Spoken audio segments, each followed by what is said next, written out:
Selamat pagi, salam sejahtera bagi kita semuanya. Sebelumnya kami ucapkan terima kasih kepada Bu Laili Purnawati SIP MSI selaku dosen pembimbing mata kuliah kebijakan publik yang telah memberikan kesempatan pada kelompok kami untuk menjelaskan hasil wawancara yang telah kami lakukan mengenai implementasi kebijakan pada satuan pelayanan pemenuhan gizi terutama di Desa Mbulurejo, Kecamatan Kauman, Kabupaten Tulungagung. Sebelum memulai penjelasan hasil wawancara kami, saya izin memperkenalkan diri terlebih dahulu. Saya Kevin Devin Imawan selaku moderator dan teman saya Windy Eka Kristianto, dan saya Brian Bernard Putra.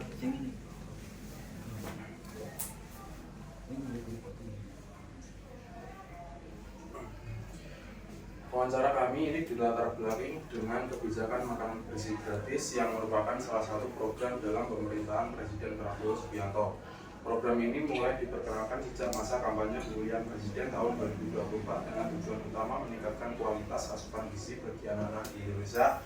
Kebijakan tersebut muncul sebagai respons terhadap tingginya permasalahan malnutrisi dan stunting yang dialami anak-anak Indonesia, khususnya pada kelompok masyarakat menengah bawah. Permasalahan malnutrisi dan stunting tidak hanya terdampak pada kondisi kesehatan fisik anak, tapi juga dapat mempengaruhi kemampuan anak dalam menjalankan aktivitas sehari-hari. Dalam jangka panjang, kondisi tersebut dapat mempengaruhi kualitas sumber daya manusia Indonesia sehingga daya saing bangsa menjadi terlambat dibandingkan negara lain. Namun, implementasinya masih menghadapi kendala seperti keterlambatan distribusi akibat kondisi lapangan dan variasi menu yang kurang beragam. Hal tersebut menunjukkan perlunya kajian untuk mengetahui efektivitas program IPG dalam memenuhi kebutuhan gizi anak.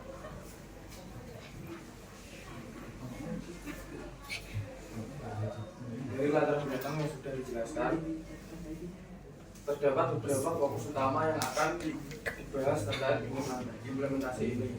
Yang pertama, bagaimana implementasi kebijakan SPBG di Desa Mbulurejo. Yang kedua, apa saja faktor penghambat dan pendukung dalam implementasi kebijakan SPBG di Desa Mbulurejo. Kemudian, tujuannya 1. Menjelaskan konsep dan pelaksanaan kebijakan satuan pelayanan pemenuhan gizi. 2. Menganalisis implementasi kebijakan SPBG menggunakan teori implementasi kebijakan menurut Merrill SPBG. 3. Mengetahui sejauh mana kebijakan SPBG mampu mencapai tujuan pemenuhan gizi masyarakat. Yang keempat, memberikan gambaran mengenai upaya yang dapat dilakukan untuk meningkatkan efektivitas implementasi kebijakan SPBG. Menurut teori Merrill SPBG, 1. Isi kebijakan atau konten of policy meliputi kepentingan yang terpengaruh, jenis manfaat, derajat perubahan yang diinginkan, letak pengambilan keputusan, pelaksanaan program, sumber daya yang tersedia. 2. Lingkungan implementasi atau context of implementation meliputi kekuasaan, kepentingan, dan strategi aktor. Kedua, karakteristik lembaga dan rezim. Selanjutnya, kepatuhan dan responsivitas.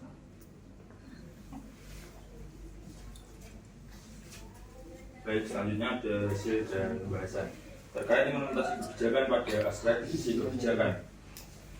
Untuk yang pertama ada kepentingan yang terpengaruhi. Kepentingan yang terpengaruhi meliputi peserta didik, orang tua, kelompok B3, pihak SPBG, para pekerja lapangan, dan masyarakat. Untuk yang kedua ada manfaat yang dihasilkan. Program MBG ini memberikan dampak positif berupa meningkatnya semangat peserta didik dalam mengikuti kegiatan pembelajaran dan juga berkurangnya beban pengeluaran keluarga untuk memenuhi kebutuhan konsumsi harian, dan juga serta terciptanya peluang kerja bagi masyarakat sekitar melalui keterlibatan dalam proses pengolahan dan distribusi makanan. Selanjutnya untuk yang ketiga ada derajat perubahan target. Ada meningkatnya antusiasme para peserta didik dalam belajar, masyarakat menjadi terbantu kebutuhan konsumsinya sehari-hari, dan terbukanya akses yang lebih merata terhadap makanan bergizi. Untuk yang keempat, ada kedudukan pembuat. Program MBG ini diusulkan oleh Presiden Prabowo Subianto dan diperkuat melalui Peraturan Presiden Nomor 83 Tahun 2024 tentang Badan Gizi Nasional yang menetapkan pembentukan BGN sebagai lembaga yang bertanggung jawab dalam program makan bergizi gratis. Kebijakan MBG dijalankan melalui SPBG di tingkat daerah dan dilaksanakan secara teknis oleh petugas lapangan serta pihak penerima manfaat. Untuk yang kelima, ada pelaksana program. Ya, SPBG sebagai penyelenggara utama, tenaga lapangan sebagai pelaksana teknis, tenaga ahli gizi sebagai pengawas, tenaga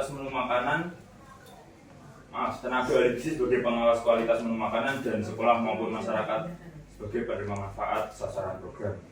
Untuk yang keenam, sumber daya yang dikerahkan, ada sumber daya manusia terdiri dari tenaga lapangan, petugas distribusi, tenaga ahli gizi dan pihak pengelola SPBG. Dan juga ada sarana prasarana terdiri dari tempat pengolahan makanan, perlengkapan distribusi dan fasilitas kebersihan. Dan tentunya ada sumber daya anggaran berasal dari pemerintah melalui Badan Gizi Nasional dan SPBG. Untuk selanjutnya, implementasi kebijakan pada aspek lingkungan implementasi. Yang pertama ada kekuasaan, kepentingan dan strategi. Pelaksanaan program makan bergizi gratis di SPBG Gematama Desa Bolorejo melibatkan berbagai aktor yang memiliki peran dan kepentingannya masing-masing, mulai dari Presiden sebagai penggagas kebijakan, Badan Gizi Nasional sebagai lembaga yang menaungi program, pihak SPBG sebagai pelaksana di tingkat daerah, hingga sekolah dan penerima manfaat sebagai sasaran utamanya. Strategi pelaksanaan program dilakukan melalui koordinasi dan komunikasi yang berkelanjutan antar pihak terkait melalui grup komunikasi harian untuk mempermudah penyampaian informasi mengenai jadwal distribusi, menu makanan, serta kendala teknis di lapangan, sehingga permasalahan yang muncul dapat segera ditindaklanjuti secara responsif. Untuk yang kedua ada karakteristik lembaga. Pelaksanaan program MBG di SPBG Desa Bolorejo ini didukung oleh struktur kelembagaan yang jelas melalui koordinasi antara Badan Gizi Nasional, SPBG, sekolah, dan pihak terkait lainnya. Dukungan pemerintah melalui kebijakan MBG menjadi faktor penting dalam keberlanjutan program. Sedangkan perubahan kebijakan atau keputusan pemerintah dapat mempengaruhi mekanisme pelaksanaan program di lapangan. Yang ketiga, ada kepatuhan dan responsivitas. Tingkat kepatuhan dan responsivitas dalam pelaksanaan program MBG di SPBG Desa Bolorejo ini dinilai cukup baik. Hal ini terlihat dari terlaksananya program pengolahan dan distribusi makanan sesuai prosedur yang telah ditetapkan, serta adanya dukungan fasilitas dan koordinasi antar petugas. Meskipun demikian, masih terdapat beberapa kendala teknis, terutama terkait ketepatan waktu distribusi makanan. Oleh karena itu, diperlukan peningkatan efektivitas distribusi agar pelaksanaan program dapat berjalan lebih optimal dan tidak menghambat aktivitas penerima manfaat. Selanjutnya ada faktor pendukung dan penghambat. Untuk faktor pendukungnya, yang pertama ada dukungan dari masyarakat dan penerima manfaat menjadi salah faktor penting dalam keberhasilan implementasi program MBG di SPBG Desa Bolorejo. Program ini memperoleh respon yang positif karena dinilai mampu membantu pemenuhan gizi sekaligus mengurangi pengeluaran konsumsi harian masyarakat dan keluarga penerima manfaat. Yang kedua, ada partisipasi tenaga ahli gizi dari pihak SPBG menjadi faktor pendukung dalam menjaga kualitas makanan yang diberikan kepada penerima manfaat. Yang ketiga, ada komunikasi dan koordinasi yang terstruktur antar petugas. Menjadi faktor penting dalam mendukung kelancaran pelaksanaan program. Komunikasi melalui grup koordinasi harian sehingga informasi mengenai jadwal distribusi, menu makanan maupun kendala teknis dapat disampaikan secara cepat dan transparan. Yang keempat, ada komitmen pihak pelaksana program. Turut mendukung juga untuk keberhasilan implementasi MBG di SPBG Desa Bolorejo. Hal tersebut terlihat dari keterlibatan aktif tenaga lapangan dan pihak pengelola dalam proses pengolahan, pengemasan, distribusi hingga pengawasan makanan yang akan diberikan kepada penerima manfaat. Untuk yang kelima, ada fasilitas yang memadai. Tersedianya sarana dan fasilitas pendukung juga menjadi faktor penunjang dalam pelaksanaan program MBG. Fasilitas seperti tempat pengolahan makanan, perlengkapan distribusi, dan fasilitas kebersihan membantu proses pelaksanaan program agar berjalan lebih efektif sesuai dengan standar yang telah diberikan. Dan yang keenam, adanya evaluasi rutin dan perbaikan berkala menjadi faktor pendukung dalam menjaga kualitas pelaksanaan program. Selanjutnya ada faktor penghambat. Untuk faktor penghambat yang pertama ada keterlambatan distribusi makanan. Hal ini dipengaruhi oleh kondisi lapangan yang biasanya kepadatan lalu lintas, kemudian jarak distribusi, serta proses pengiriman yang memerlukan koordinasi lebih lanjut. Selanjutnya untuk yang kedua ada juga keterbatasan variasi menu. Menu yang cenderung berulang dalam beberapa waktu dapat menurunkan minat penerima manfaat terhadap makanan yang diberikan. Untuk keterbatasan variasi ini juga disebabkan dengan kurangnya variasi dari bahan mentah yang akan nanti diolah ketika mau dijadikan menu yang baru. Itu sangat-sangat terbatas.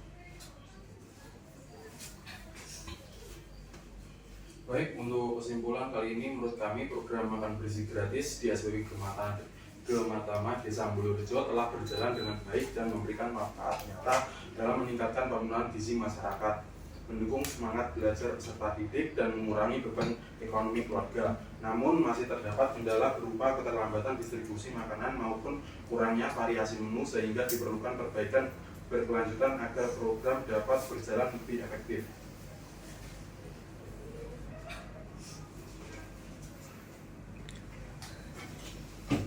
Kemudian saran untuk berikutnya, pertama bagi pihak SPBG Gematama Desa Ambulurejo harus meningkatkan ketepatan waktu distribusi makanan agar pelaksanaan program tidak mengganggu aktivitas penerimaan manfaat, dan variasi menu makanan terus dikembangkan agar penerima manfaat tidak merasa bosan serta kebutuhan gizi yang diberikan dapat lebih beragam dan seimbang.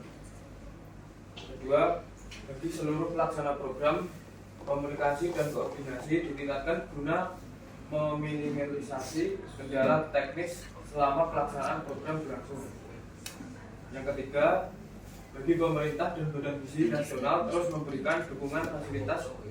Baik, sekian penjelasan mengenai wawancara yang telah kami lakukan. Jika ada saran maupun pertanyaan dari Wisuda Dipunawati, silakan. Baik, coba slide sebelumnya. Jadi ini, di sini. Saya mau bertanya dulu, berdasarkan hasil penelitian di lapangan, hasilnya seperti apa? Pelaksanaan komunikasi dan koordinasi seperti apa? Sudah bagus apa belum? Untuk komunikasi dan koordinasinya dari pihak penerima manfaat itu ketika kami melakukan wawancara kemarin, saya nilai sudah cukup bagus karena dari pihak SPG juga secara intens berkomunikasi dengan pihak sekolah, dan juga ketika memberikan manfaat itu juga berkomunikasi dengan baik dengan perangkat desa, sehingga dari dua aspek tersebut dapat disimpulkan bahwasanya dari pihak SPG juga menyamakan antara komunikasi dengan pihak sekolah maupun dari pihak-pihak yang tergolong dalam golongan ketiga. Oke, coba ke faktor penghambatnya. Faktor penghambatnya adalah hanya dua ya, tentang keterlambatan distribusi makanan sama variasi menu. Di SPBG ini sudah ada ahli gizinya? Sudah. Baik, nah seperti ini. Seperti ini. Saran itu sebaiknya diambilkan berdasarkan dari faktor penghambat. Ya, makanya kenapa saya tadi tanya koordinasi seperti apa di saran kalian. Coba next. Di saran kalian kan muncul beberapa ini. Kalau memang sudah bagus, seharusnya sarannya berarti hanya untuk keterlambatan makanan sama menu. Karena kalau seperti ini kesannya adalah komunikasi dan koordinasinya belum maksimal. Makanya kamu sarankan untuk ditingkatkan, kan gitu ya. Lalu belum ada dukungan fasilitas dan lain-lain. Seperti itu, makanya seharusnya saran itu adalah berdasarkan dari kendala atau faktor penghambat. Gitu ya, bisa dimengerti? Jadi lain kali kalau membuat saran itu adalah dasarnya apa? Kok kamu mengendali saran seperti ini? Oh, karena ternyata di lapangan ada kendala seperti ini. Jadi saya sarankan seperti ini. Jadi gitu ya. Kalau memang sudah ada kendala, tidak perlu disarankan karena kan sudah berjalan sesuai seperti itu. Oke? Kami baik, silakan ditutup. Sekian hasil wawancara dari kelompok kami. Ada kurangnya mohon maaf. Terima kasih atas saran maupun pertanyaannya. Wassalamualaikum warahmatullahi wabarakatuh. Waalaikumsalam warahmatullahi wabarakatuh.